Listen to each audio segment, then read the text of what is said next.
It is a tremendous privilege for me to be here with you, and today do something that I rarely ever do. There is a great need, especially for young ministers, to realize that the promises of the New Testament are for today, and that God works in a magnificent and powerful way to those who by His grace believe Him.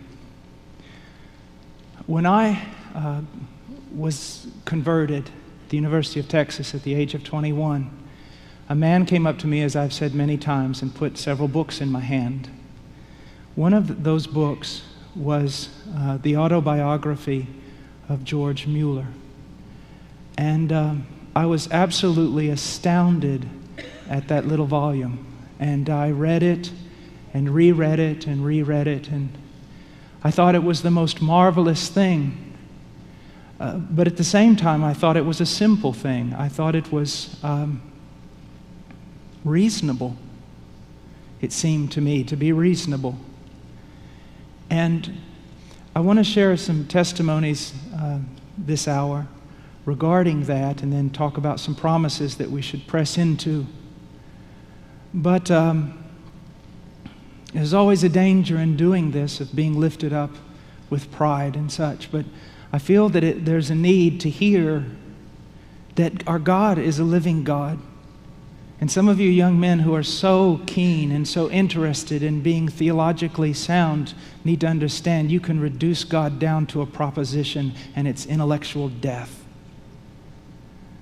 And God will raise up a man and use him whose theology and knowledge is not as pristine as yours, if his heart is there and he's believing God. And so I started off in the way that I knew of George Mueller doing it. As you know, he was quite a rascal before he was converted. He was a horrible young man. The only thing I've ever beat George Mueller at is sin. I was horrible, beyond all description horrible.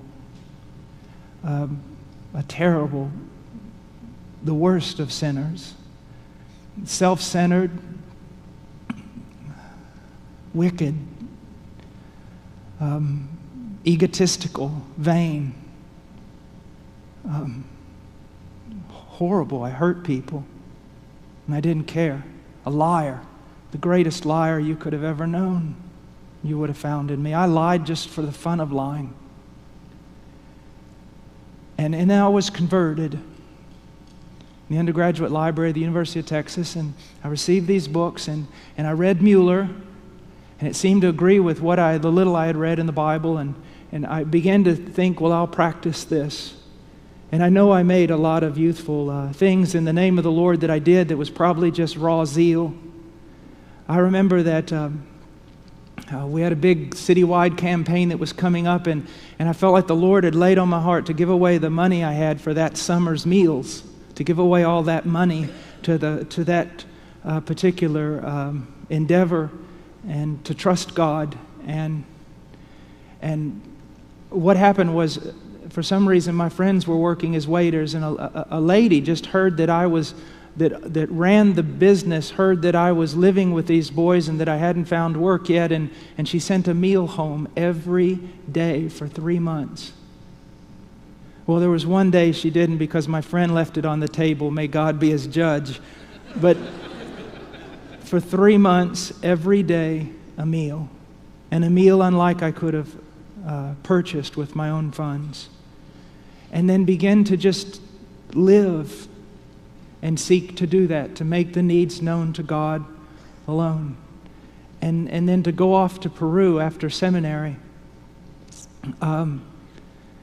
Went out through just a small local church, a dear group of brethren in Illinois who have always been a support and a help to me, Waldo Baptist Church, and went out to Peru. And the missionaries the Peruvian pastors used to laugh. Whenever I would preach at their churches, they'd take up an offering because they said I was the only missionary that was actually poorer than they were. But God met every need all the time. And as God began to work in the ministry, I began to see indigenous missionaries, men that lived on $75 a month and had started 15, 20 churches, men of whom the world was not worthy, many of them uneducated, unshaven, mountain men, and that God just gloriously was using in His power.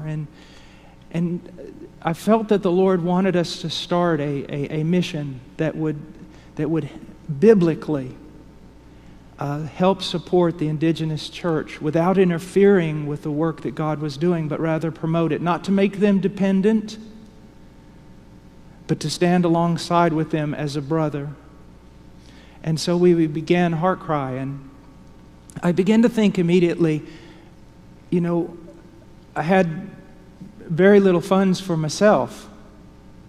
But along the way, God had been training me to believe Him. I remember my third year in Peru, and we had outgrown the little building we were in, the church that we had started.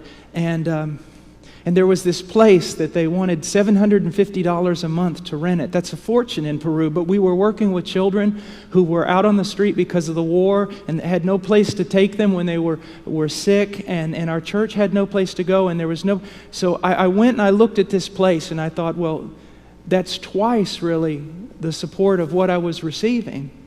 And so I gathered together these missionaries who I knew were very godly, and I had them all go with me to look at the building, and I was sure that they would all say that it's nonsense. And every one of them that walked in that building said, this just seems like the place that God would have you to be. So I borrowed a pair of dress pants from a Peruvian friend of mine, went and met with the lawyers. And then I had a day in which I had to have a certain amount of money, and I didn't have it. And the night before, this missionary, who I know, he's from Georgia. He's back here now. He had very little money himself. He said he and his family were in their nightly prayer meeting, and God had laid it on all their hearts to give the money that he was saving up for a roof, to give it all to me. And it was the exact amount needed to pay the guarantee. So I went in and I signed the papers and I paid the guarantee, and then I walked out, and the reality of what I had done, I'd signed my name and to something that costed more than, twice the monthly support. And that month, God tripled our support without any man ever knowing it. And never once did we miss. And so God began to train. I remember one time praying for 2 weeks for Bibles. Just Bibles. And a man came back from the States, a missionary by the name of Johnson, his last name Johnson, and he goes, you're Paul Washer? And I said, yes. He calls me on the phone. He said, do you know anybody in Kansas City? And I said, no, I don't know anyone in Kansas City. And he said, well, someone in Kansas City walked up to me and gave me $1,000 and said to give it to Paul Washer for Bibles. And so God is real. But you see, one of the great problems is that unless you cut yourself off from the arm of the flesh, you'll never see God work. Unless you cut yourself off from the arm of the flesh, you'll never see God work. And so God began to train, and so we began to support missionaries. I remember laying awake at night in my bed thinking, how on earth am I going to get $150 required this month to help this indigenous pastor missionary that we're supporting? And God never once failed. And it's been many, many years now of doing this. And there's only been with George Mueller, every month or every year or so, he would give a report from his journal. And I never felt the freedom to do that until about 2 years ago, when the Lord, one day I walked in the office and I felt just so impressed of the Lord, get out your notebook and begin to write. Because what you write, that I want you to let other people know about. And so I'm going to read from the journal that's over about 2 months period.